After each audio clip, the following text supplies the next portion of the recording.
ರಾಜ್ಯ ಸರ್ಕಾರವೇ ಇವತ್ತು ಪ್ರತಿಭಟನೆಯ ಹಾದಿಗೆ ಇಳಿದಿತ್ತು.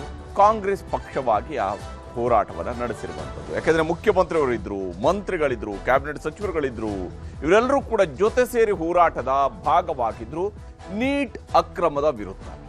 ಈ ದೇಶದ ಅತ್ಯಂತ ಪ್ರತಿಭಾವಂತ ವಿದ್ಯಾರ್ಥಿಗಳು, ವೈದ್ಯಕೀಯ ಶಿಕ್ಷಣವನ್ನು ಪಡಿಬೇಕು ಅಂತ ಬಯಸುವ ವಿದ್ಯಾರ್ಥಿಗಳು ಬರೆಯುವಂತಹ ಪರೀಕ್ಷೆಯೇ ನೀಟ್. ಆದರೆ ಅದೇ ನೀಟ್ ಮಕ್ಕಳು ಪರೀಕ್ಷೆ ಬರೆದ 10 ದಿವಸದ ನಂತರ ರದ್ದಾಗಿ ಹೋಗುತ್ತೆ. ಆ ಪರೀಕ್ಷೆಯೇ ರದ್ದಾಗಿ ಹೋಗುತ್ತೆ. ಮತ್ತೊಂದು ಪರೀಕ್ಷೆಯನ್ನು ವಿದ್ಯಾರ್ಥಿಗಳು ಬರೀಬೇಕು ಅನ್ನುವಂತಹ ಸೂಚನೆಯನ್ನ NTA ಕೊಡುತ್ತೆ.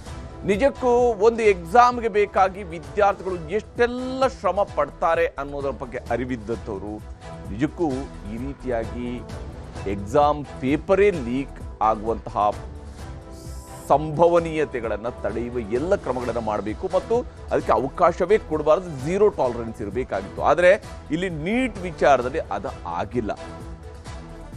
ಕ್ವಶನ್ ಪೇಪರ್ಗಳು ಸುಮಾರು 120 ಅಂಕಗಳ ಕ್ವಶನ್ ಪೇಪರ್ಗಳು ಸೋಷಿಯಲ್ ಮೀಡಿಯಾದಲ್ಲಿ ಹರಿದಾಡಿದಾವೆ ಪರೀಕ್ಷೆಗೂ ಮುಂಚಿತವಾಗಿ. ಇದರಿಂದಾಗಿನೇ ನೀಟನ್ನು ರದ್ದುಗೊಳಿಸಬೇಕಾಯಿತು. ಮೇ 3ರಂದು ನಡೆದಂತಹ ಎಕ್ಸಾಮ್ ಅನ್ನು. ಈಗ ನೀಟ್ ಅಕ್ರಮವನ್ನು ಖಂಡಿಸಿ ಕಾಂಗ್ರೆಸ್ನವರು ಹೋರಾಟಕ್ಕೆ ಇಳಿದಿದ್ದಾರೆ. ಮನೆಯಲ್ಲೂ ಕೂಡ ಹೋರಾಟವನ್ನು ನಡೆಸ್ತಿದ್ದಾರೆ. ಇವತ್ತು ರಾಜ್ಯ ಮಟ್ಟದ ಮತ್ತು ದೇಶದ ಎಲ್ಲ ರಾಜ್ಯಗಳ ರಾಜಧಾನಿಗಳಲ್ಲಿ ಕಾಂಗ್ರೆಸ್ನವರು ಹೋರಾಟಕ್ಕೆ ಕರೆ ಕೊಟ್ಟಿದ್ರು. ಕೇಂದ್ರ ಸರ್ಕಾರದ ವಿರುದ್ಧ ಬೆಂಗಳೂರಿನಲ್ಲಿ ಪ್ರತಿಭಟನೆಯನ್ನು ನಡೆಸಲಾಗಿದೆ. ಲೋಕಭವನಕ್ಕೂ ಕೂಡ ಯುವ ಕಾಂಗ್ರೆಸ್ಸಿಗರು ಮುತ್ತಿಗೆ ಹಾಕಲು ಯತ್ನಿಸಿದ್ದಾರೆ. ಆಗ ಅವರನ್ನು ವಶಕ್ಕೆ ತೆಗೆದುಕೊಳ್ಳಲಾಗಿದೆ. ಪೊಲೀಸರು ವಶಕ್ಕೆ ಪಡ್ಕೊಂಡ್ರು. ನೀಟ್ ಅಕ್ರಮವನ್ನು ಖಂಡಿಸಿ ಮುಖ್ಯಮಂತ್ರಿ ಸಿದ್ದರಾಮಯ್ಯನವರ ನೇತೃತ್ವದಲ್ಲಿ ಕರ್ನಾಟಕದಲ್ಲಿ ಹೋರಾಟವನ್ನು ನಡೆಸಲಾಗಿದೆ. ಅಷ್ಟೇ ಅಲ್ಲದೆ ರಾಜಭವನಕ್ಕೂ ಕೂಡ ನುಗ್ಗೋದಿಕ್ಕೆ, ಲೋಕಭವನಕ್ಕೂ ಕೂಡ ನುಗ್ಗೋದಿಕ್ಕೆ ಈಗಾಗಲೇ ಕಾಂಗ್ರೆಸ್ನ ವಿದ್ಯಾರ್ಥಿ ಘಟಕದವರು ಮುಂದಾಗಿದ್ರು, ಯುವ ಕಾಂಗ್ರೆಸ್ನ ಘಟಕದವರು ಮುಂದಾಗಿದ್ರು. ಆಗ ಪೊಲೀಸರು ಸಹಜವಾಗಿ ಅವರನ್ನು ತಡೆದು ವಾಪಸ್ ಕಳಿಸುವಂತಹ, ವಶಕ್ಕೆ ಪಡೆಯುವಂತಹ ಕೆಲಸಗಳನ್ನು ಮಾಡಿದ್ದಾರೆ. ಹಾಗಾದರೆ ಈ ಎಲ್ಲ ಹೋರಾಟ ಯಾವ ಕಾರಣಕ್ಕಾಗಿ, ಯಾವ ಸ್ವರೂಪದ್ದು, ಏನೆಲ್ಲ ಮಾಡಿದ್ದಾರೆ? ಕೇಂದ್ರ ಸರ್ಕಾರಕ್ಕೆ ಬಿಸಿ ಮುಟ್ಟಿಸುವಂತಹ ಪ್ರಯತ್ನವನ್ನ ಇಲ್ಲಿ ಕಾಂಗ್ರೆಸ್ನ ಕಾರ್ಯಕರ್ತರು, ಕಾಂಗ್ರೆಸ್ನ ನಾಯಕರುಗಳು ಮಾಡಿದ್ದಾರೆ. ನೀಟ್ ಚೀಟ್ ಬಗ್ಗೆ ಬಹಳ ಮುಖ್ಯವಾಗಿ ಇರುವಂಥದ್ದು ನೀಟ್ನಲ್ಲಿ ಆಗಿರುವ ಚೀಟ್ ಬಗ್ಗೆ. ಯಾಕೆಂದರೆ ನೀಟ್ ಈ ದೇಶದ ಅತ್ಯಂತ ಪ್ರತಿಭಾವಂತ ವಿದ್ಯಾರ್ಥಿಗಳು ಬರೆಯುವಂತಹ ಪರೀಕ್ಷೆ, ವೈದ್ಯರಾಗುವಂತಹವರು ಬರೆಯುವಂತಹ ಪರೀಕ್ಷೆ, ವೈದ್ಯಕೀಯ ಶಿಕ್ಷಣಕ್ಕಾಗಿ ಬರೆಯುವಂತಹ ಪರೀಕ್ಷೆ, ಸೀಟ್ಗಾಗಿ ಬರೆಯುವಂತಹ ಪರೀಕ್ಷೆ. ಆದರೆ ಆ ನೀಟಲ್ಲಿ ಚೀಟ್ ಆಗಿದೆ ವಿದ್ಯಾರ್ಥಿಗಳಿಗೆ. ಯಾಕಂದರೆ ಒಂದು ಎಕ್ಸಾಮ್ಗೆ ಬೇಕಾಗಿ ಕನಿಷ್ಠ ಅಂತ ಹೇಳಿದ್ರು ಕೂಡ 300ರಿಂದ 350 ದಿವಸಗಳವರೆಗೆ ವಿದ್ಯಾರ್ಥಿಗಳು ಪ್ರಯತ್ನ ಪಟ್ಟಿದ್ದಾರೆ. ಕೆಲ ವಿದ್ಯಾರ್ಥಿಗಳು 600 ದಿವಸಗಳಿಂದ ಓದಿದ್ದಾರೆ. ಇನ್ನೂ ಕೆಲ ವಿದ್ಯಾರ್ಥಿಗಳು ಕಳೆದ ವರ್ಷ ನೀಟನ್ನು ಬರೆದು ನೀಟ್ ಪಾಸ್ ಆಗದೆ ಕಳೆದ ವರ್ಷದಿಂದ ಈ ವರ್ಷದವರೆಗೆ ಆಲ್ಮೋಸ್ಟ್ 12 ತಿಂಗಳವರೆಗೆ ಪ್ರಯತ್ನ ಮಾಡಿದ್ದಾರೆ. ನೀಟನ್ನು ಬರೆದು ಪಾಸ್ ಆಗಬೇಕು ಅನ್ನೋ ಕಾರಣಕ್ಕೆ 12 ತಿಂಗಳುಗಳಿಂದ ಸತತವಾಗಿ ಅವರು ಓದ್ಕೊಂಡು ಬಂದಿದ್ದಾರೆ. ಕಳೆದ ವರ್ಷ ಮತ್ತು ಈ ವರ್ಷದ್ದು ಸೇರಿಸ್ಕೊಂಡು ಒಂದು ಫಸ್ಟ್ PUC ಇಂದ ಓದ್ತಾ ಇರುವಂಥದ್ದು, ಇನ್ನೊಂದು first PUC to second PUC ಅಲ್ಲೊಂದು 600 ದಿವಸಗಳವರೆಗೆ, ಅದಲ್ಲದೆ ಮತ್ತು 350 ದಿವಸಗಳು ಎಕ್ಸ್ಟ್ರಾ ಓದುವಂತಹ ವಿದ್ಯಾರ್ಥಿಗಳಿದೆ. ಆಲ್ಮೋಸ್ಟ್ 950 ದಿವಸದವರೆಗೆ ಓದಿದಂತಹ ವಿದ್ಯಾರ್ಥಿಗಳು ಕೂಡ ಇದ್ದಾರೆ ನೀಟ್ಗಾಗಿ. ಇಲ್ಲಿ ನೀಟ್ ಚೀಟ್ ಬಗ್ಗೆ ಇವತ್ತು ಕಾಂಗ್ರೆಸ್ನವರು ಬಹಳ ಮುಖ್ಯವಾಗಿ ಪ್ರತಿಭಟನೆಯನ್ನು ನಡೆಸಿದ್ದಾರೆ.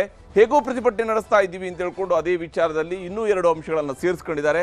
ಬೆಲೆ ಏರಿಕೆ ವಿಷಯವನ್ನು ಸೇರಿಸ್ಕೊಂಡಿದ್ದಾರೆ. ವಿದೇಶಾಂಗ ನೀತಿಗಳ ವೈಫಲ್ಯವನ್ನು ಕೂಡ ಇದೇ ಸಂದರ್ಭದಲ್ಲಿ ಕಾಂಗ್ರೆಸ್ ನಾಯಕರುಗಳು ತಮ್ಮ ಒಂದು ಅಜೆಂಡಾ ಮಾಡ್ಕೊಂಡಿದ್ರು, ಇವತ್ತಿನ ಪ್ರತಿಭಟನೆಯ ಅಜೆಂಡಾ ಮಾಡ್ಕೊಂಡಿದ್ರು. ವಿಶೇಷವಾಗಿ ನೀಟ್ ಚೀಟ್ ವಿಚಾರದಲ್ಲಿ, ನೀಟ್ ಮೋಸ ಅಕ್ರಮದ ವಿರುದ್ಧ ಕಾಂಗ್ರೆಸ್ನವರು ಕಹಳೆಯನ್ನು ಮೊಳಗಿಸಿದ್ದಾರೆ. ಪ್ರತಿಪಕ್ಷವಾಗಿ ಕಾಂಗ್ರೆಸ್ನ ಜವಾಬ್ದಾರಿ ಅದು.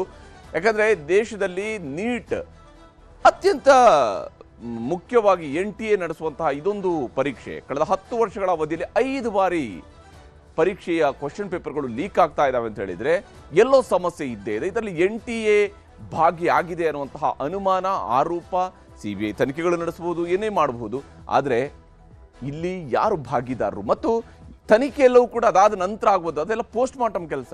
ವಿಚಾರ ಏನಂತ ಹೇಳಿದ್ರೆ ವಿದ್ಯಾರ್ಥಿಗಳಿಗೆ ಮತ್ತೊಮ್ಮೆ ಎಕ್ಸಾಮ್ ಬರೀಬೇಕಾದಂಥ ಸ್ಟ್ರೆಸ್ ಬಂದಿದೆಯಲ್ಲ, ಅದನ್ನು ಯಾರು ಸರಿದೂಗಿಸ್ತಾರೆ ಅಂತೇಳಿ. ಎಕ್ಸಾಮ್ ಬರೆಯುವಂಥದ್ದು ಅಷ್ಟು ಸುಲಭ ಅಲ್ಲ. ಅದು ಇಂತಹ ಒಂದು ಕಾಂಪಿಟೇಟಿವ್ ಎಕ್ಸಾಮನ್ನು ಮತ್ತು ಆ ಯುವ ಮನಸ್ಸುಗಳು, ಅವರೇನು 16 ವರ್ಷದ ಹುಡುಗರು, ಅವರು ಈ ಪ್ರೆಷರನ್ನು ಎಷ್ಟು ತಾಳೋದಕ್ಕೆ ಸಾಧ್ಯ ಅನ್ನುವಂಥ ಪ್ರಶ್ನೆ ಇರುತ್ತೆ. ಹೀಗಾಗಿ ಬೆಂಗಳೂರಿನ ಫ್ರೀಡಂ ಪಾರ್ಕ್ನಲ್ಲಿ ಇವತ್ತು ಬೃಹತ್ ಪ್ರತಿಭಟನೆಯನ್ನ ನಡೆಸಲಾಗಿದೆ. ಕಾಂಗ್ರೆಸ್ ನಾಯಕರುಗಳು ಈ ಬೃಹತ್ ಪ್ರತಿಭಟನೆಯಲ್ಲಿ ಭಾಗಿಯಾಗಿದ್ರು.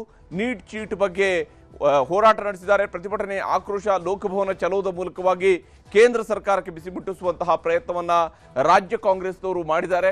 ವಿಶೇಷವಾಗಿ ಕೇಂದ್ರ ಸರ್ಕಾರದ ವಿರುದ್ಧ ಯುವ ಕಾಂಗ್ರೆಸ್ ಕಾರ್ಯಕರ್ತರು ರಣಕಹಳೆಯನ್ನ ಮೊಳಗಿಸಿದ್ದಾರೆ. ಬೆಂಗಳೂರಿನಲ್ಲಿ ದೊಡ್ಡ ಹೋರಾಟವನ್ನ ಇವತ್ತು ಯುವ ಕಾಂಗ್ರೆಸ್ ಕಾರ್ಯಕರ್ತರು ಕೂಡ ರೂಪಿಸಿಕೊಂಡಿದ್ರು. ಯುವಕರ ಭವಿಷ್ಯ ಕದ್ದವರು ಯಾರೆಂದು ಪ್ರಶ್ನಿಸಿ ಕಾರ್ಯಕರ್ತರು ಹೋರಾಟವನ್ನ ನಡೆಸಿದ್ದಾರೆ. ಯುವಕರ ಭವಿಷ್ಯವನ್ನ ಕದ್ದವರು ಯಾರು ಅನ್ನುವಂಥದ್ದು ಇಲ್ಲಿ ಅವರು ಮಾಡಿರುವಂತಹ campaign. PM is compromised, I am cockroach ಎಂದು ಬರೆದಿರುವಂತಹ ಟಿ ಶರ್ಟ್ಗಳನ್ನು ಕೂಡ ಇವತ್ತು ಕಾಂಗ್ರೆಸ್ ಕಾರ್ಯಕರ್ತರುಗಳು ಬಿಡುಗಡೆ ಮಾಡಿದ್ದಾರೆ. ಆ ಮೂಲಕ ಹೋರಾಟವನ್ನ ಕೈಗೆತ್ತಿಕೊಂಡಿದ್ದಾರೆ. ಈ ವಿಚಾರದಲ್ಲಿ ಕಾಂಗ್ರೆಸ್ ನಾಯಕರುಗಳು ಏನು ಹೇಳಿದ್ದಾರೆ ಅನ್ನೋದು ನಿಮ್ಗೆ ತೋರಿಸ್ತೀನಿ. ಧೋರಣೆ ಅವರ ಭ್ರಷ್ಟಾಚಾರಕ್ಕೆ ನಾವು ಮಾಡ್ತಾ ಇರುವಂಥ ಪ್ರತಿಭಟನೆ ಅಂತ ಅವರಿಗೆ ಕೇಳಿಸ್ಬೇಕು. ಕರ್ನಾಟಕ ರಾಜ್ಯದಲ್ಲಿ ಇವತ್ತು ಬೆಂಗಳೂರಿನಲ್ಲಿ ನಾವು ನಡೆಸ್ತಾ ಇರುವಂಥ ಈ ಪ್ರತಿಭಟನೆ, ಈ ನಮ್ಮ ಕೂಗು ಇದು ಕೇಂದ್ರ ಸರ್ಕಾರಕ್ಕೆ ಮುಟ್ಟಬೇಕು, ನರೇಂದ್ರ ಮೋದಿ ಅವರಿಗೆ ಮುಟ್ಟಬೇಕು, ಕೇಂದ್ರ ಸರ್ಕಾರದ ಎಲ್ಲ ಸಚಿವರುಗಳಿಗೆ ಇದು ಮುಟ್ಟಬೇಕು. ಯಾಕೆ ಮೆಡಿಕಲ್ ಆಸ್ಪಿರೆಂಟ್ ಬಗ್ಗೆ ಮಾತಾಡೋ ಯೋಗ್ಯತೆ ಅಲ್ವಾ? ಅಶೋಕಣ್ಣ, ನಿನ್ನ ಈ ಕರ್ನಾಟಕದಲ್ಲಿ ಅಷ್ಟು ಸಖತ್ತಾಗಿ ಇಂಗ್ಲಿಷ್ ಮಾಡೋರು ಯಾರಾದ್ರೂ ಇದ್ರೆ ಮಾತಾಡೋರು ಅದು ನಮ್ಮ ಅಶೋಕಣ್ಣ. ಅಶೋಕಣ್ಣ, ನಿನ್ನ ಇಂಗ್ಲಿಷಲ್ಲಿ ಮೋದಿ ಅವ್ರಿಗೊಂದು ರಿಕ್ವೆಸ್ಟ್ ಮಾಡೋಣ ಪ್ಲೀಸ್. ಇನ್ನ ವಿಜೇಂದ್ರ ಅವ್ರು ಇದ್ದಾರೆ, ಆ ಸುನೀಲ್ ಕುಮಾರ್ ಅವ್ರು ಇದ್ದಾರೆ. ಸುನೀಲ್ ಅಣ್ಣ, ನಿಮ್ಮ ಉಡುಪಿ ಭಾಗದಲ್ಲಿ ಸಾವಿರಾರು ಮಕ್ಕಳು ಸೆಲೆಕ್ಟ್ ಆಗ್ತಾರೆ ನೀಟಲ್ಲಿ. ಯಾಕಣ್ಣ ಸೈಲೆಂಟ್ ಆಗಿದ್ಯಾ? ಸೋಮಣ್ಣ ಸಾಹೇಬ್ರೆ, ನೀವು ಬರೀ ರೈಲು ಬಿಟ್ಕೊಂಡೇ ಇದ್ದೀರಾ, ರೈಲು. ಹೀಗೆ ಒಬ್ಬೊಬ್ಬರನ್ನು ಕೂಡ ಹೆಸರಿಸಿಕೊಂಡು ಕಾಂಗ್ರೆಸ್ ಶಾಸಕ ಪ್ರದೀಪ್ ಈಶ್ವರ್ ಅವರು, ಯಾಕಂದರೆ ನೀಟ್ನ ಕೋಚಿಂಗ್ ಸೆಂಟರ್ಗಳನ್ನು ನಡೆಸುವಂಥವ್ರು ಅವರು, ಅವರ ವಿದ್ಯಾರ್ಥಿಗಳಿಗೂ ಕೂಡ ಈಗ ಮತ್ತೊಮ್ಮೆ ಎಕ್ಸಾಮನ್ನು ಕೊಡಬೇಕಾಗಿರುವಂಥದ್ದು. ಈ ವಿಚಾರದಲ್ಲಿ ಅವರಿಗೆ ಅವರದೇ ಆದಂತಹ ಒಂದು ಆಕ್ರೋಶ ಇದ್ದೇ ಇದೆ. ಇಲ್ಲಿ ಕರ್ನಾಟಕದ CET ದೇಶಕ್ಕೆ ಮಾದರಿ ಅನ್ನುವಂಥದ್ದನ್ನು ಕಾಂಗ್ರೆಸ್ ಸರ್ಕಾರ ಪ್ರತಿಪಾದಿಸ್ತಾ ಇದೆ. ಕರ್ನಾಟಕದ CETಯನ್ನು ಮತ್ತು ಇದರ ಪಾರದರ್ಶಕತೆಯನ್ನು, ರಾಜ್ಯದ CET ವ್ಯವಸ್ಥೆ ಅತ್ಯಂತ ಸುಲಲಿತವಾಗಿ ನಡ್ಕೊಂಡು ಬಂದಿರುವಂತಹ ವ್ಯವಸ್ಥೆ ಇದು. ಇದು ಇಡೀ ದೇಶಕ್ಕೆ ಮಾದರಿ ಅನ್ನುವಂತಹ ಪ್ರತಿಪಾದನೆಯನ್ನ ಇಲ್ಲಿ ಕಾಂಗ್ರೆಸ್ ನಾಯಕರುಗಳು, ವಿಶೇಷವಾಗಿ ಉನ್ನತ ಶಿಕ್ಷಣ ಸಚಿವರು ಮತ್ತು ವೈದ್ಯಕೀಯ ಶಿಕ್ಷಣ ಸಚಿವರು ಪ್ರತಿಪಾದನೆಯನ್ನು ಮಾಡಿದ್ದಾರೆ.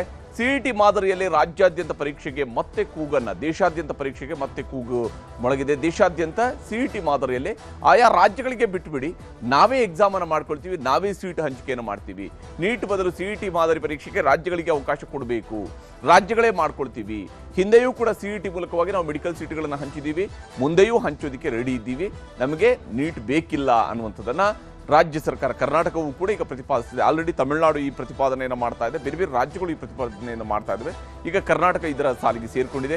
ನೀಟ್ ವಿಚಾರದಲ್ಲಿ ರಿಸಲ್ಟ್ಗೆ ಕಾಯ್ದೇನೆ CET ರಿಸಲ್ಟ್ ಮೇಲೆ ಕೌನ್ಸಿಲಿಂಗು ಕೂಡ ನಿರ್ಧಾರವನ್ನು ಕೈಗೊಂಡಿದ್ದಾರೆ. ನೀಟ್ ಬರೋ ತನಕ ನಾವು ಕಾಯೋದಿಲ್ಲ, ನಾವು ನಮ್ಮ CET ರಿಸಲ್ಟ್ ಬರ್ತಿದ್ದಂಗೆ ಕೌನ್ಸಿಲಿಂಗ್ ಕೂಡ ನಡೆಸ್ತೀವಿ ಅಂತ ಹೇಳಿದ್ದಾರೆ.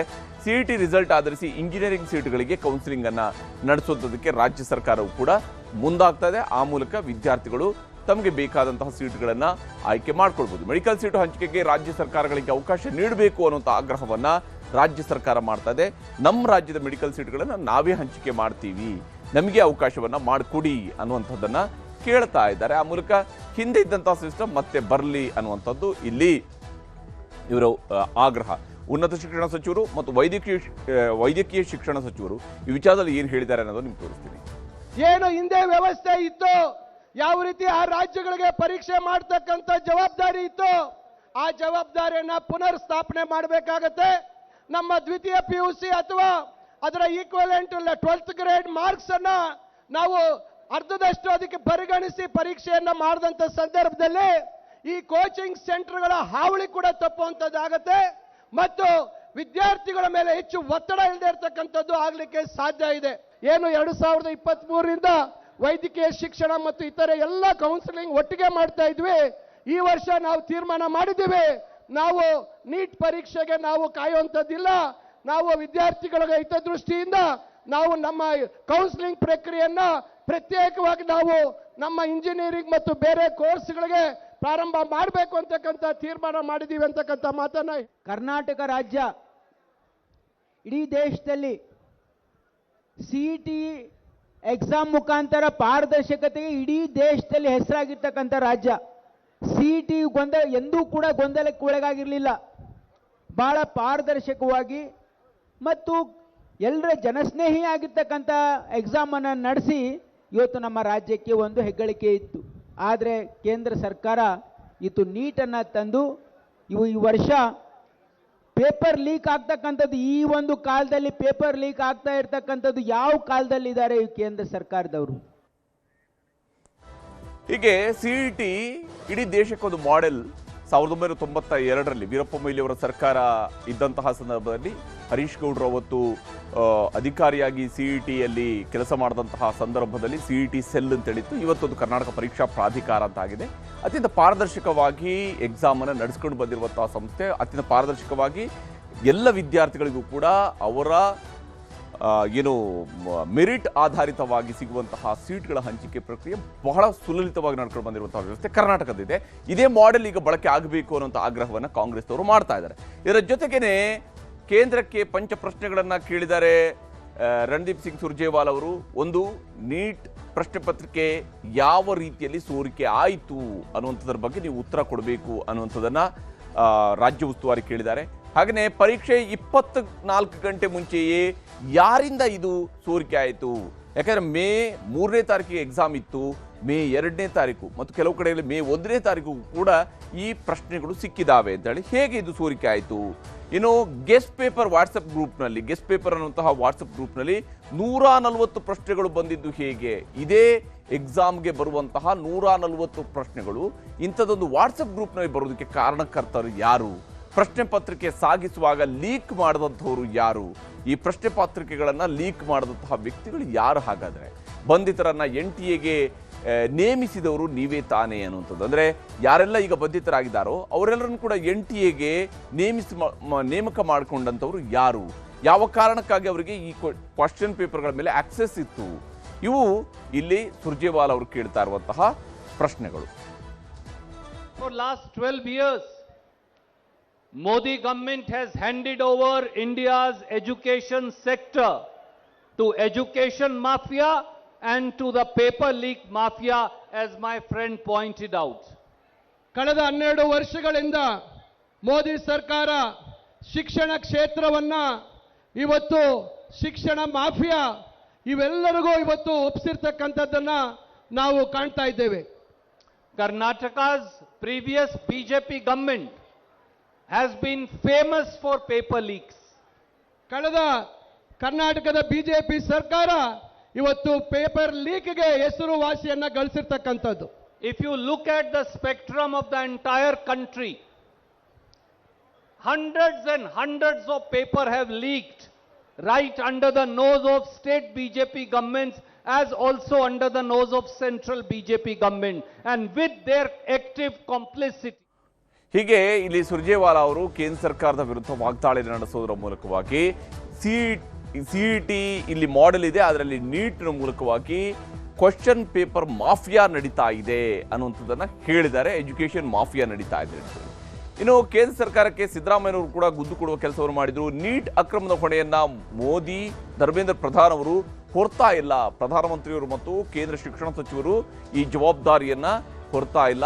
ಆದರೆ ರಾಜ್ಯದಲ್ಲಿ CET ಪಾರದರ್ಶಕವಾಗಿ ನಡೀತಾ ಇತ್ತು, ಅದನ್ನು ಕೂಡ ಬದಲಾಯಿಸಿದ್ರು. ಮೆಡಿಕಲ್ ವಿಚಾರಕ್ಕೆ ಸಂಬಂಧಪಟ್ಟಂತೆ ರಾಜ್ಯದ CETಯನ್ನು ಕೂಡ ಬದಲಾಯಿಸಿದ್ರು. ರಾಜ್ಯಕ್ಕೆ ಮೆಡಿಕಲ್ ಸೀಟ್ಗಳ ಹಂಚಿಕೆಯ ಅವಕಾಶವನ್ನು ಕೊಡಲಿಲ್ಲ. ನೀಟ್ ಬಂದು 10 ವರ್ಷ ಆಯಿತು. ಇದರಲ್ಲಿ 5 ಬಾರಿ ಪ್ರಶ್ನೆ ಪತ್ರಿಕೆಗಳ ಸೋರಿಕೆ ಆಗಿದೆ. 5 ಬಾರಿ ಕಳೆದ 10 ವರ್ಷಗಳಲ್ಲಿ ನೀಟ್ ಕ್ವಶನ್ ಪೇಪರ್ನ ಸೋರಿಕೆ ಆಗಿದೆ. ಹೀಗಿರುವಾಗ CET ವ್ಯವಸ್ಥೆಯನ್ನ ಮರುಜಾರಿಗೆ ಅವಕಾಶ ಕೊಡಬೇಕು. ನಾವೇ CET ಮೂಲಕವಾಗಿ ಎಕ್ಸಾಮ್ ಅನ್ನು ನಡೆಸ್ತೀವಿ. ಬೊಮ್ಮಾಯಿ, ಯಡಿಯೂರಪ್ಪ ಅವರ ಕಾಲದಲ್ಲಿ ಸಬ್ ಇನ್ಸ್ಪೆಕ್ಟರ್ ಪರೀಕ್ಷೆಯಲ್ಲೂ ಕೂಡ ಪ್ರಶ್ನೆ ಪತ್ರಿಕೆಗಳು ಸೋರಿಕೆ ಆಗಿದ್ದಾವೆ. SI, PSI ಎಕ್ಸಾಮ್ನಲ್ಲೂ ಕೂಡ ಪ್ರಶ್ನೆ ಪತ್ರಿಕೆಗಳ ಸೋರಿಕೆ ಆಗಿದ್ದಾವೆ. ಮೋದಿ ವರ್ಷಕ್ಕೆ 2 ಕೋಟಿ ಉದ್ಯೋಗ ಕೊಡ್ತೀವಿ ಅಂತ ಹೇಳಿದ್ರು, ಅವ್ರು ಕೊಟ್ಟಿದ್ದಾರಾ ಅನ್ನುವ ಪ್ರಶ್ನೆಯನ್ನ CM ಅವರು ಕೇಳಿದ್ದಾರೆ. ನರೇಂದ್ರ ಮೋದಿ ಹಾಗೂ ಧರ್ಮೇಂದ್ರ ಪ್ರಧಾನ್ ಅವರು ರಾಜೀನಾಮೆ ಕೊಡಬೇಕು ಅಂತ ಹೇಳಿ ಕರ್ನಾಟಕದ ಮುಖ್ಯಮಂತ್ರಿಯವರು ಆಗ್ರಹಿಸಿದ್ದಾರೆ. ಈ ನೀಟ್ ವಿಚಾರಕ್ಕೆ ಸಂಬಂಧಪಟ್ಟಂತೆ ಯುವಕರ ಆತ್ಮಹತ್ಯೆ ಕಾರಣಕ್ಕೆ ತಪ್ಪಿತಸ್ಥರ ವಿರುದ್ಧ ಮರ್ಡರ್ ಕೇಸ್ ಹಾಕಬೇಕು. ಯಾಕಂದ್ರೆ ಒಂದು ಎಕ್ಸಾಮ್ ಪೋಸ್ಟ್ಪೋನ್ ಮಾಡುವಂಥದ್ದು ಅಥವಾ ಮತ್ತೊಂದು ಬಾರಿ ನಡೆಸುವಂಥದ್ದು, ಒಂದು ಎಕ್ಸಾಮನ್ನು ಬರೆದ ನಂತರ ಅದನ್ನು ರದ್ದುಗೊಳಿಸಿ ಹೊಸದಾಗಿ ಮತ್ತೊಮ್ಮೆ ಎಕ್ಸಾಮ್ ನಡೆಸ್ತೀವಿ ಅಂತ ಹೇಳೋದರ ನಡುವೆ ವಿದ್ಯಾರ್ಥಿಗಳ ಆತ್ಮಹತ್ಯೆ ಪ್ರಕರಣ ಇದೆಯಲ್ಲ, ನಿಜಕ್ಕೂ ಕೂಡ ಆಘಾತಕಾರಿಯಾಗಿರುವಂಥದ್ದು. ಅವರದ್ದಲ್ಲದ ತಪ್ಪಿಗೆ ಒತ್ತಡಕ್ಕೆ ಒಳಗಾಗಿ ತಮ್ಮ ಪ್ರಾಣವನ್ನೇ ಕಳ್ಕೊಂಡಿದ್ದಾರೆ. ಆ ಅಪ್ಪ ಅಮ್ಮಂಗೆ ಹಿಂಗಾಗಬೇಕು ಅಂತ ಹೇಳಿ ಈ ಕಾರಣಕ್ಕೆ ನೀಟ್ ಬರೆದಿರುವಂತಹ ಯುವಕರಿಗೆ ಪ್ರಧಾನಿಯವರು ಕ್ಷಮೆ ಕೇಳಬೇಕು ಅನ್ನುವಂಥ ಆಗ್ರಹವನ್ನು ಮುಖ್ಯಮಂತ್ರಿ ಸಿದ್ದರಾಮಯ್ಯನವರು ಮಾಡಿದ್ದಾರೆ. ಪರೀಕ್ಷೆ ಯಾಕೆ ಮಾಡಿದ್ರು? ಸಿಇಟಿನಲ್ಲಿ ಏನಾದ್ರು ದೋಷ ಇತ್ತಾ? ಸಿಇಟಿನಲ್ಲಿ ಏನಾದ್ರು ದೋಷ ಇತ್ತಾ? ದೋಷ ಇರಲಿಲ್ಲ, ಪಾರದರ್ಶಕವಾಗಿ ನಡೀತಾ ಇತ್ತು. ಧರ್ಮೇಂದ್ರ ಪ್ರಧಾನ್ ಶಿಕ್ಷಣ ಸಚಿವ ಬರೀ ಪರೀಕ್ಷೆ ಮುಂದೂಡಿದ್ರೆ ಸಾಲಲ್ಲ, ಅದಕ್ಕೆ ಇನ್ನೊಂದು ದಿನ ಮಾಡ್ತೀವಿ ಪರೀಕ್ಷೆ ಅಂದ್ರೆ ಸಾಲಲ್ಲ. ನೀವು ಕೂಡಲೇ ರಾಜೀನಾಮೆಯನ್ನು ಕೊಡಬೇಕು. ಅದಕ್ಕೆ ನಾನು ಒತ್ತಾಯ ಮಾಡ್ತೇನೆ, ಕೂಡಲೇ ಅವರು ಬಂದು ಈ ದೇಶದ ಯುವಕರ ಪರೀಕ್ಷೆ ಬರೆದಿರ್ತಕ್ಕಂಥ ನೀಟ್ ಪರೀಕ್ಷೆ ಬರೆದಿರ್ತಕ್ಕಂಥ ವಿದ್ಯಾರ್ಥಿಗಳಿಗೆ ಕ್ಷಮೆ ಕೇಳಬೇಕು ಅಂತಕ್ಕಂಥ ಒತ್ತಾಯವನ್ನು ಕೂಡ ನಾನು ಈ ಸಂದರ್ಭದಲ್ಲಿ ಮಾಡಲಿಕ್ಕೆ ಬಯಸ್ತಾ ಇದ್ದೇನೆ.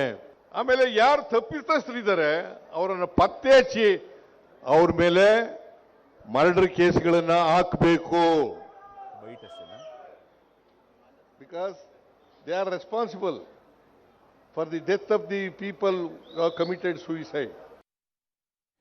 ಹೀಗೆ ಸಿಎಂ ಅವರು ನೀಟ್ ವಿಚಾರದಲ್ಲಿ ಮಾತ್ರ ಅಲ್ಲದೆ ಇದರ ಜೊತೆಗೇನೆ ಅವರು ಪೆಟ್ರೋಲ್ ಡೀಸೆಲ್ನ ಪ್ರೈಸ್ ಹೈಕ್ ವಿಚಾರದಲ್ಲೂ ಕೂಡ ಮಾತನಾಡಿದ್ದಾರೆ. ತೋರಿಸ್ತೀವಿ. ಪೆಟ್ರೋಲ್ ಡೀಸೆಲ್ದು ಸರ್ ಅವ್ರು ಏರ್ಸೋದು ನಾವು ಕಡಿಮೆ ಮಾಡೋದ? ಅವ್ರಿಗೆ ನೀವು ಏನು ಮಾತಾಡೋದೇ ಇಲ್ಲ. ಅವ್ರು ಏರ್ಸಿದ್ರು ನಾವು ಕಡಿಮೆ ಮಾಡ್ತೀವಿ ಅಂತ ಪ್ರಶ್ನೆ ಕೇಳ್ತಿರೋ ಹೊರತು ಅವ್ರು ಏರ್ಸೋದ್ರ ಬಗ್ಗೆ ನರೇಂದ್ರ ಮೋದಿಯವರು ಅಧಿಕಾರಕ್ಕೆ ಬಂದಾಗ ಎಷ್ಟಿತ್ತು? ಮನಮೋಹನ್ ಸಿಂಗ್ ಅವರು ಎಷ್ಟಿತ್ತು ಪೆಟ್ರೋಲ್ ಬೆಲೆ?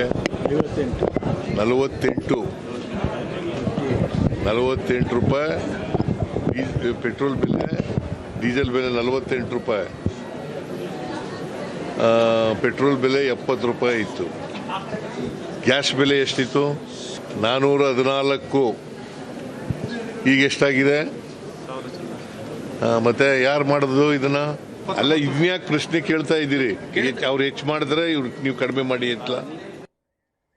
ಹೀಗೆ ನೀಟ್ ವಿಚಾರದಲ್ಲಿ ಕಾಂಗ್ರೆಸ್ ಅವರು ಫೈಟ್ಗೆ ಇಳಿದಿದ್ದಾರೆ.